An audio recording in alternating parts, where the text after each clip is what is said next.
لەبارەی بڕیاری بەشداری لە حکوومەتی داهاتوو یەکگرتووی ئیسلامی بڕیاری خۆی ئاشکرا دەکات. ستاندەر فشارەکانی کۆمەڵگەی نێودەوڵەتی بۆ پێکهێنانی کابینەی دێم و سیناریۆکانی بەردەمی ئاشکرا دەکات. تاوەکو ئێستا حکوومەتی هەرێم لیستی موچەی مانگی دەیڕەوانەی بەغدا نەکردووە. ئەندامێکی سەرکردایەتی یەکگرت و ڕای دەگەنێت بەشداری لە حکوومەتی داهاتووی هەرێمی کوردستان ناکەین و دەبینە ئۆپۆزیسیۆن. موسەن ئامین ئەندامی سەرکردایەتی یەکگرت و ڕایگەیاند بەپێی ئامارەکانی هەڵبژاردن یەکێتی و پارتی دەبنە حکومڕانی هەرێمی کوردستان.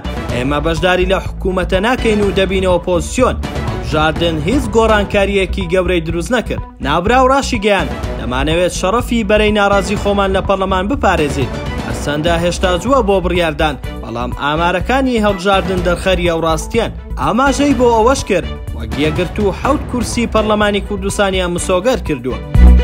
دوای دەرکەوتنی ئەنجامە سەرەتاییەکانی هەڵبژاردننی پەرلەمانی کوردستان پیشانی دەدات هیچ لایەنێک نەیتوانیوە ڕێژەی 51 دەنگەکان بۆ پێکهێنانی حکوومەت مسۆگەر بکات. ئەمەش ئەرکی پارتی وەکێتی بۆ ڕێکەوتن لەسەر دروستکردنی حکوومەت قرس دەکات. بە تایبەت زۆرینەی لایەنەکانی دەرەوەی ئەو دوولایەنە بڕیاریان داوە لە خولی داهاتوو ببنەوە ئۆپۆزیسیۆن. ئەمەش وا دەکات پارتی و یەکێتی ناچار بن لەگەڵ یەکتر ڕێک بکەون. پرۆسەکەش بەهۆی ناکۆکی و قوڵی ئێسای نێوان ئەو دوولایەنە کاتی زیاتری دەوێت. دوێنێ لە پەیامێکیش ئەمریکا داوای کرد لایەنە براوەکان بەزوویی لەسەر پێکهێنانی کابینەی نوێی حکوومەت ڕێک بکەون. فشاری کۆمەڵگەی نێودەوڵەتیش پێدەچێت وا بکات هەنگاوەکانی پێکهێنانی حکوومەتی نوێ خێراتر بکات.